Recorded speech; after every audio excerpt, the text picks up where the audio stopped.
Hello students, BSc BEd first year की next class में आप लोगों का स्वागत है। अपने पढ़ रहे थे यानी जो फिजिक्स सेकंड की बुक है उसकी थर्ड यूनिट अपने ने शुरू की थी और उस थर्ड यूनिट के अंदर अपने ने पढ़ा था, थोड़ा सा बात करते हैं पिछली क्लास की। धारा, रेखीय प्रवाह तरल का, धारा रेखीय प्रवाह अपने पढ़ चुके हैं, जिसके अंदर थोड़ा सा अगर आपने बात करें तो ये कह रहे थे कि क्रांतिक वेग से वेग का मान क्या होगा, कम होगा। तो ये कह सकते हैं क्रांतिक वेग से वेग कम होता है। दूसरी अगर अपने बात करें यानी दो जो धारा रेखाएं हैं, विशेषता ये तो परिभाषा में दे देंगे, विशेषता में देखेंगे तो ये कह सकते हैं दो धारा रेखा आपस में एक दूसरे को कभी नहीं काटती।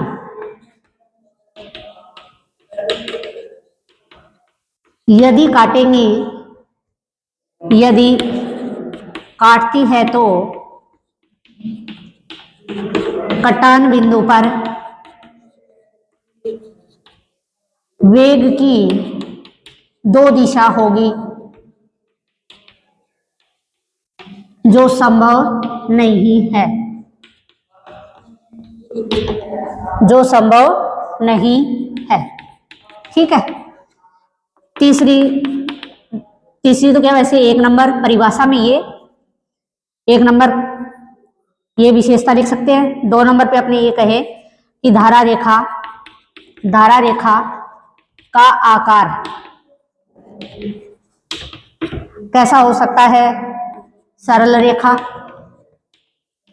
या वक्र रूप में हो सकता है, यानी वक्र रूप में हो सकता है।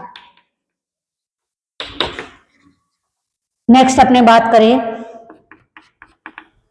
तरल के जो प्रवाह की डायरेक्शन है, तरल प्रवाह की दिशा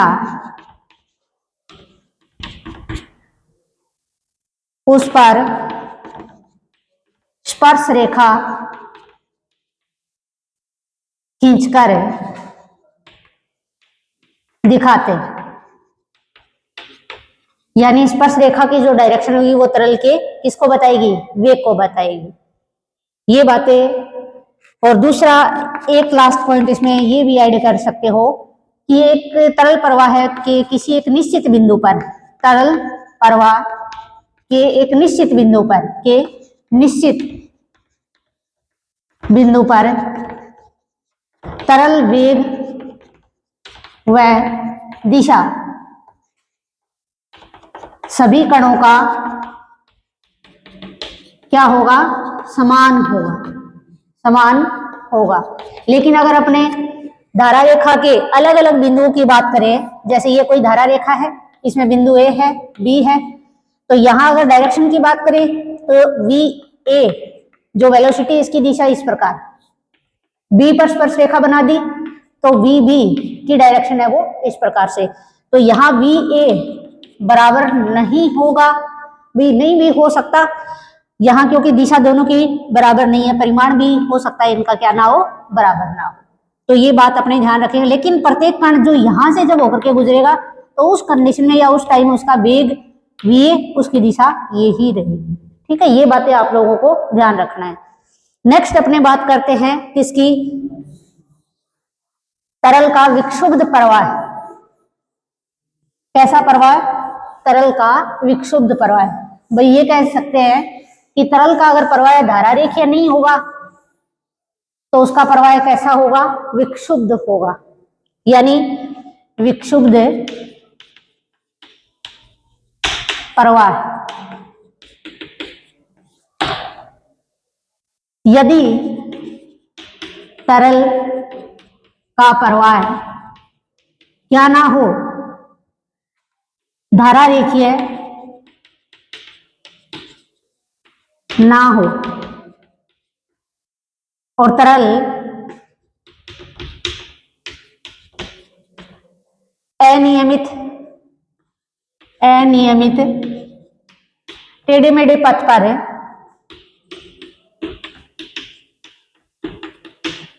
पर गति करे तो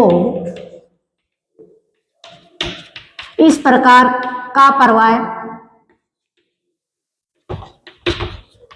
क्या कहलाएगा? इस प्रकार का प्रवाह विक्षुब्ध प्रवाह कहलाएगा। विक्षुब्ध प्रवाह कहेंगे इसको।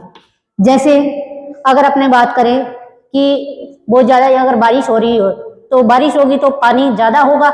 जैसे किसी नदी के अंदर बात करें बारिश के टाइम में, तो पानी का जो प्रवाह होता है वो किस प्रकार का होता है? विक्षुब्ध होता है, क्योंकि उसके अंदर क्या बहर धाराएं, या ये कह सकते हो कि इस प्रकार से, जैसे ये मान लें तरल का प्रवाह इस डायरेक्शन में हो रहा है, इसमें ऐसे बहर धाराएं उत्पन्न हो गई। तो इस प्रकार का जो तरल का प्रवाह है वो कैसा प्रवाह कहलाएगा? विक्षुब्ध प्रवाह, यानी विक्षुब्ध प्रवाह, तरल का विक्षुब्ध प्रवाह। सेकंड अपने ये भी कह सकते हैं कि यदि क्रांतिक वेग से वेग क्या हो, क्रांतिक वेग से वेग ज्यादा हो तो इस प्रकार का प्रवाह विक्षुब्ध प्रवाह कहलाता है। ये आप लोगों को परिभाषा धारा रेखीय प्रवाह की, विक्षुब्ध प्रवाह की और उसकी विशेषताएं, और इसको किस प्रकार से अपने दिखाएंगे, ये बातें आप लोगों को ध्यान रखनी है। नेक्स्ट अपने देखो थोड़ा सा बात करते हैं धारा रेखीय नलिका। यानी धारा रेखीय नलिका की अगर मैं बात करूं तो अपने ये कह सकते हैं बहुत सारी अगर धारा रेखाएं, जैसे इस प्रकार से तरल का प्रवाह बहुत सारी धारा रेखाओं के रूप में हो रहा है, क्योंकि सारी जो धारा रेखाएं हैं वो क्या होंगी? आपस में समांतर होगी। तो इधर से ना तो कोई धारा रेखा इधर से आएगी, ना इधर से आएगी, ना इधर से निकलेगा। कहने का मतलब तरल का जो प्रवाह है वो इस प्रकार से होगा कि जो तरल की जो प्रवाह में जो धारा रेखा है वो नलिका की दीवार की तरह काम करेगी। जैसे ये दीवार हो गई तो इसको अपने क्या बोलेंगे? धारा रेखीय नलिका। यानी इसको अपने क्या कहेंगे? धारा रेखीय नलिका कहेंगे। अब बहुत सारी धारा रेखाएं हैं, जैसे वेलोसिटी का अगर अपने मान की बात करें कि भी यहाँ जब प्रवेश कर रहा है तरल तो उसका जो वेग है वो v1 है, जब यहाँ से तरल बाहर निकलेगा तो यहाँ वेलोसिटी का मान कितना है? v2 है। नेक्स्ट बात आती है सांतत्य समीकरण, और ये इंपॉर्टेंट है, वैसे एग्जाम में आपसे क्वेश्चन पूछा जा सकता है। कौन सी क्वेश्चन है? सांतत्य समीकरण या कंटिन्यूटी इक्वेशन।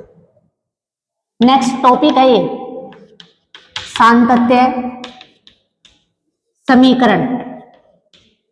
क्या है वे कंटिन्यूटी इक्वेशन, ये अपने को निकालना है।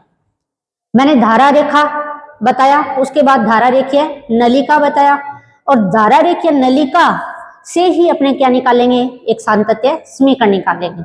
जैसे मैंने कोई भी धारा रेखीय नलिका बना ली, ये कोई धारा रेखीय क्या है? नलिका है।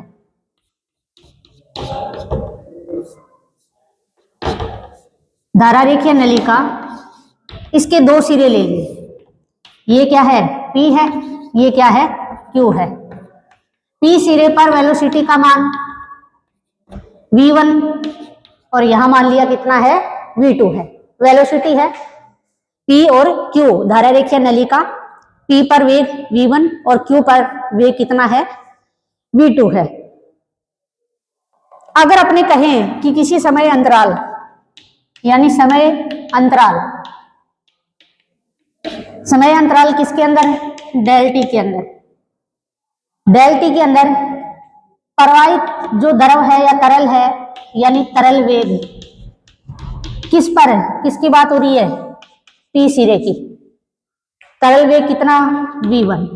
तो देखो डेल टी टाइम में तरल अगर v1 वेग से चल रहा है तो t1 time, del T time में v1 वेग से जो द्रव गति कर रहा है या तरल गति कर रहा है उसके द्वारा तय की गई दूरी कितनी हो जाएगी? भी आपने फॉर्मूला पढ़ा है कि दूरी बराबर क्या होता है? चाल इंटू उसका समय।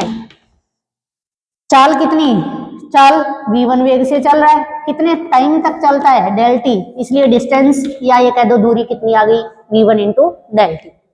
ठीक है, नेक्स्ट अपने बात करते हैं यदि किसका, पी सिरे की बात होगी, यदि अनुप्रस्थ काट क्षेत्रफल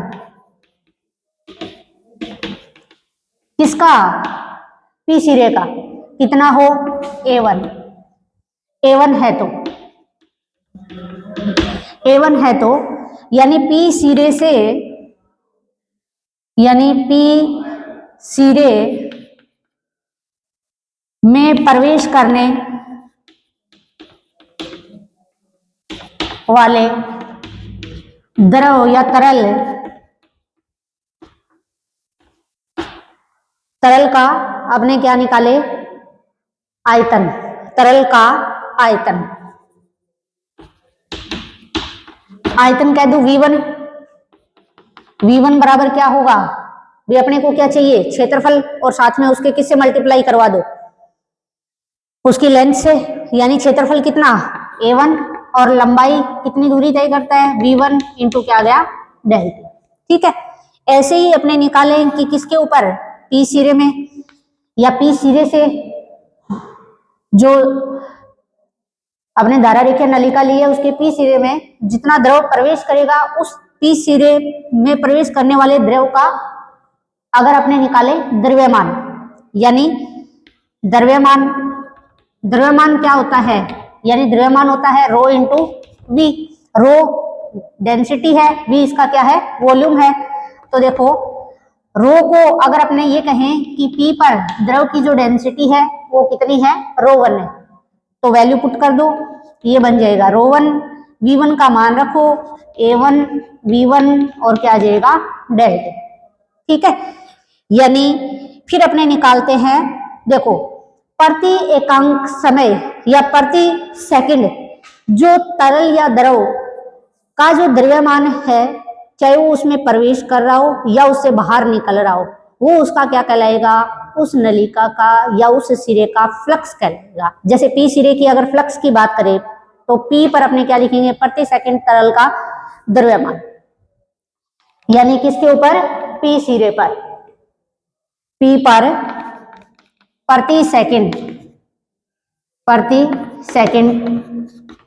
द्रव का द्रव्यमान, प्रति सेकंड की बात हो रही है तो अपने को लिखना पड़ेगा प्रति सेकंड द्रव का द्रव्यमान, द्रव्यमान तो ये है जिसको मैं m1 बोल दूं, प्रति सेकंड की बात हो रही है तो ये निकाला गया किसके अंदर, डेल टी टाइम के अंदर, अपने डेल टी का भाग लगाते हैं जिसका माना क्या आ जाएगा अपने पास, रो1 a1 और क्या आ गया, v1। ये जो पी सिरे पर प्रति सेकंड द्रव का जो द्रव्यमान है वो किसके बराबर होता है, द्रव्यमान फ्लक्स के बराबर, यानी ये कह सकते हैं द्रव्यमान फ्लक्स इक्वल टू लिख सकते हैं रो1 a1 और कितना, v1।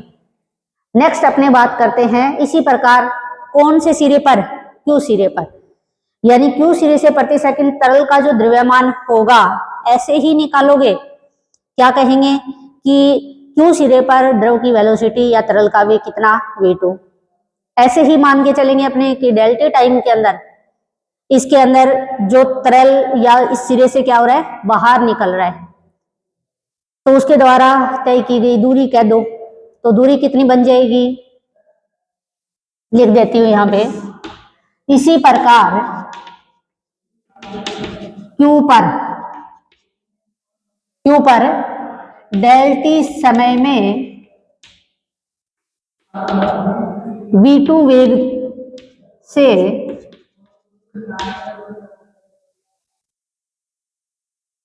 तय v2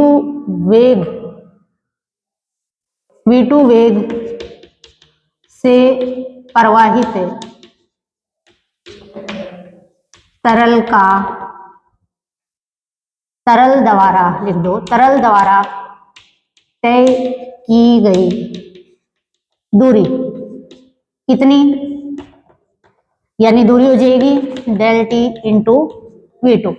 ठीक है, यदि क्या, यदि Q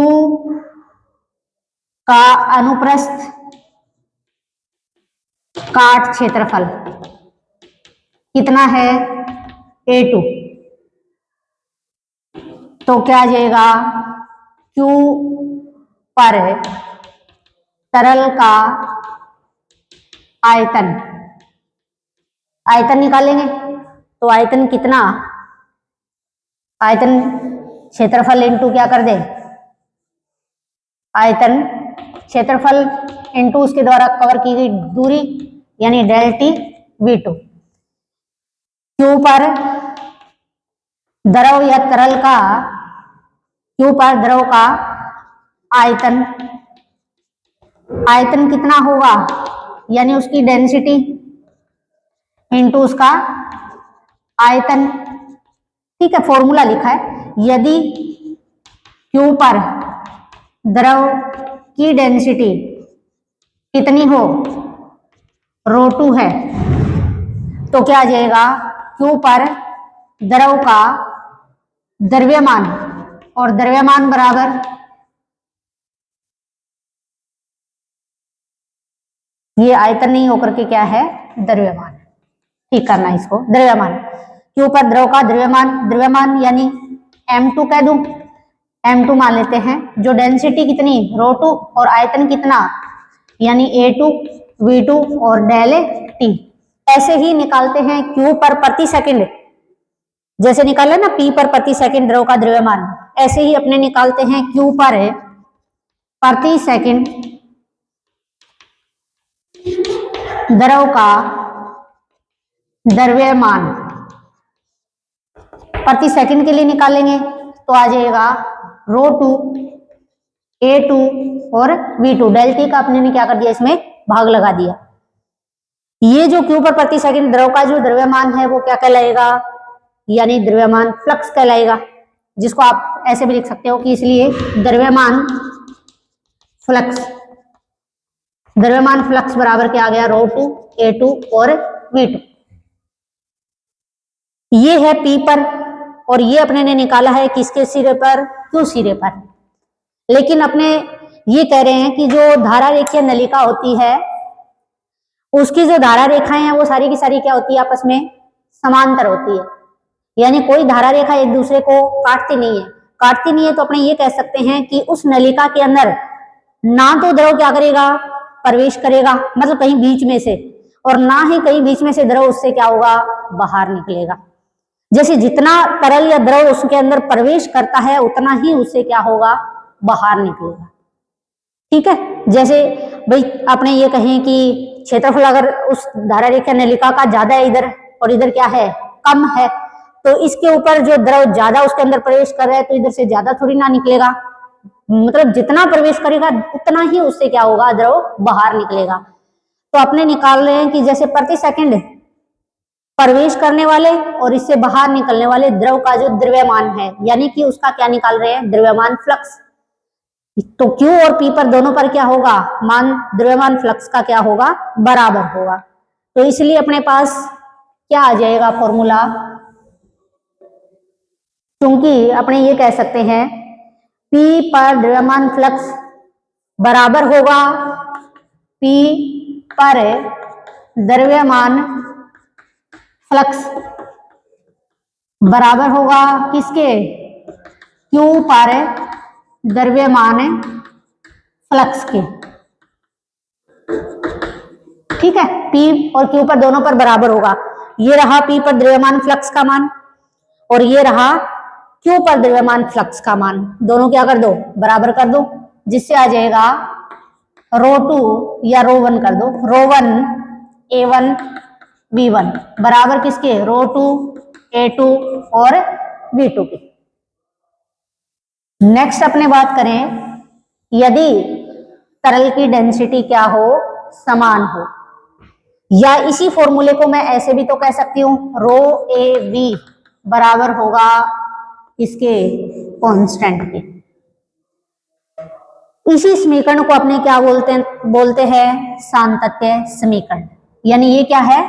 सांतत्य समीकरण। तो आप लोगों को फॉर्मूला ध्यान होना चाहिए कंटिन्यूटी इक्वेशन की। रो ए वी, रो डेंसिटी है तरल की, ए इसका क्या है क्षेत्रफल है धारा रेखीय जो नलिका आपने ने ली है उसका, या जो मान के चले वी इसकी क्या है वेलोसिटी का मान है। यहाँ आयतन नहीं है, यहाँ पे ध्यान देना क्या है ये वेलोसिटी है, जिसको v1 v2 लिखा, वेग लिखे अपने ने, इसको अपने ने सामान्य फॉर्मूला लिख दिया, जैसे रो1 a1 v1 था, इसको रो ए वी इक्वल टू क्या आ गया कांस्टेंट आ गया। नेक्स्ट इसी फॉर्मूले के अंदर अगर मैं ये कहूं कि तरल कैसा है असंपीड है और डेंसिटी या कह दो असंपीड तरल के लिए,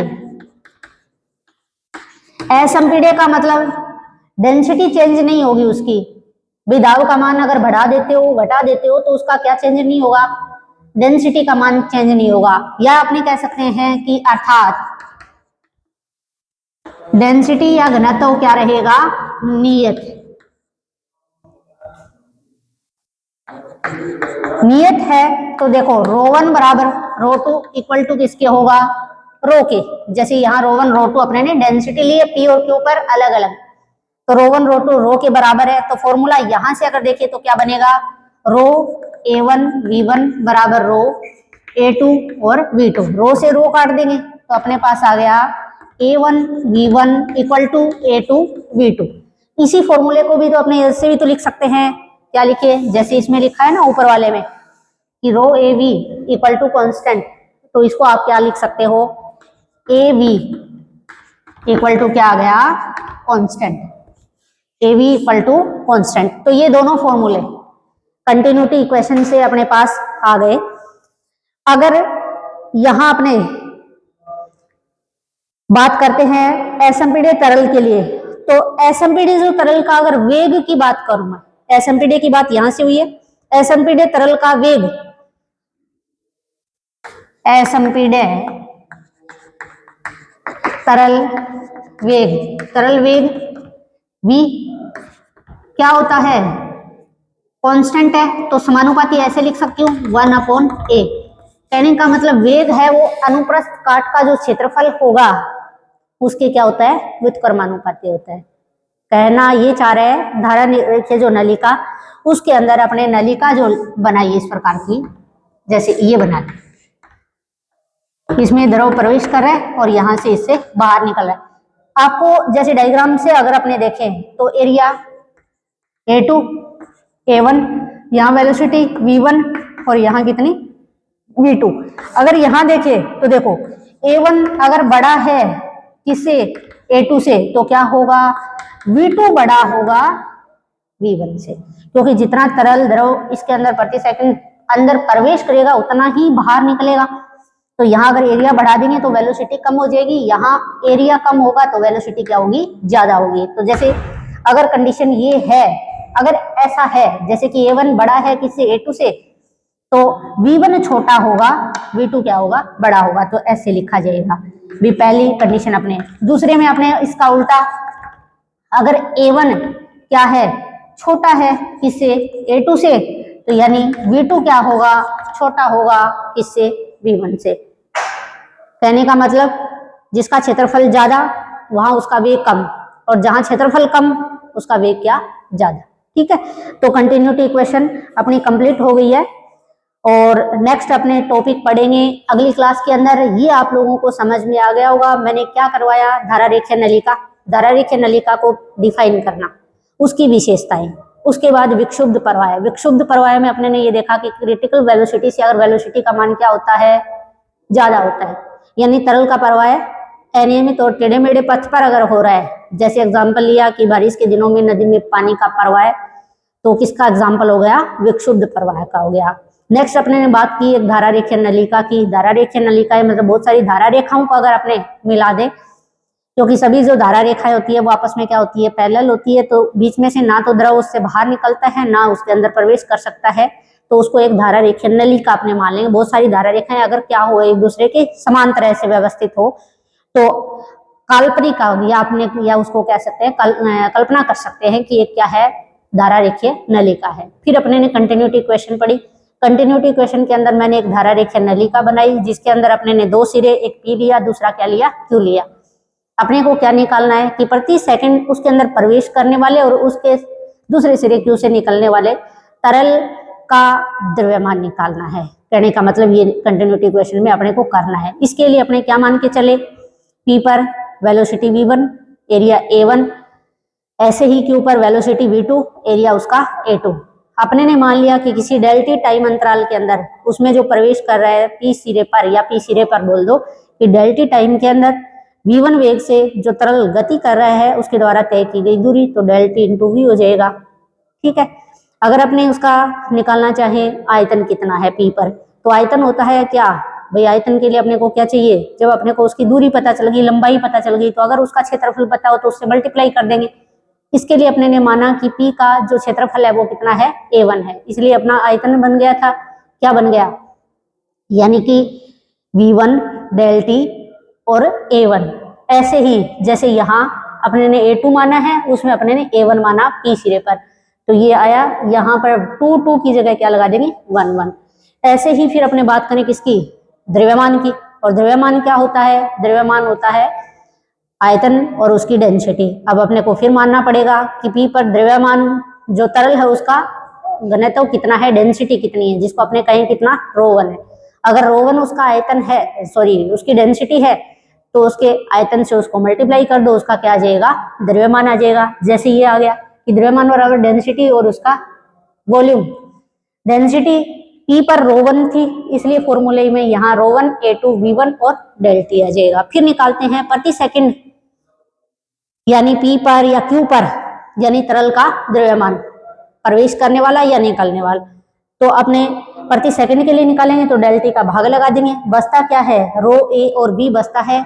P पर बात करेंगे तो 1 में, और Q की बात करेंगे तो 2 लगा देंगे। नेक्स्ट, इसी चीज को अपने प्रति सेकंड जो द्रव का जो द्रव्यमान निकाला है Q और P पर, इसको क्या बोलेंगे, द्रव्यमान फ्लक्स बोलेंगे। तो फ्लक्स, जितना द्रव प्रवेश करेगा उतना ही उससे क्या होगा, एक टाइम के अंदर बाहर निकलेगा। इसके लिए P और Q का फ्लक्स क्या होना चाहिए, बराबर होना चाहिए। बराबर कर दिया, फॉर्मूले में वैल्यू पुट कर दी, ρ1 A1 V1 बराबर ρ2 A2 V2 आ गया। आप इसको क्या लिख सकते हो कि रो AB बराबर है किसके, किसी कांस्टेंट के। नेक्स्ट अपने बात करते हैं भाई, इसको क्या बोलते हैं, कंटिन्यूटी इक्वेशन, सांतत्य समीकरण। नेक्स्ट बात की अपने ने एसएमपी डे, अगर तरल है तो मतलब दाब का मान बदलने पर, कम ज्यादा करने पर उसकी डेंसिटी पे कोई फर्क नहीं पड़ रहा। कहने का मतलब उसकी डेंसिटी क्या है, नियत है।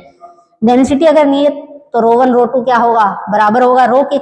इसी क्वेश्चन के अंदर रख दो, ρ1 ρ2 की जगह रो और रो दोनों तरफ से रो कट जाएगा, बचा A1 V1 बराबर A2 V2। ठीक है, इसको भी अपने इसके अनुसार ऐसे लिख सकते हैं कि AB बराबर क्या हो गया, कांस्टेंट।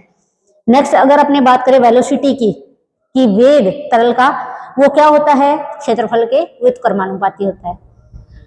जैसे धारा रेखा नलिका है, उस नलिका का अगर एरिया ज्यादा है, किसका भाई, P सिरे का, A1 ज्यादा है, A2 छोटा यानी उससे कम है, वेलोसिटी जस्ट अपोजिट होगी। यहाँ वेलोसिटी कितनी है, यानी यहाँ वेलोसिटी का मान अपने इस डायग्राम में ये मान ले कि इसके ऊपर V1 है और यहाँ पर वेलोसिटी का मान क्षेत्रफल A2 और वेलोसिटी क्या है, V2 है। तो यहाँ जिसका क्षेत्रफल ज्यादा, वहां वेग क्या होगा, कम होगा। ठीक है, तो यहाँ क्षेत्रफल A1 का ज्यादा है, लेकिन वेलोसिटी किसकी, Q सिरे पर V2 का मान ज्यादा है। ऐसे ही इसमें अगर अपोजिट कंडीशन ले ली तो अपने इसको ऐसे लिख सकते हैं। तो आप लोगों को सांतत्य समीकरण किस प्रकार से निकालेंगे ये समझ में आ गया होगा, इंपॉर्टेंट भी है, आप इसको एक बार और देख लेना। आज की क्लास के अंदर इतना ही। थैंक यू क्लास देखने के लिए।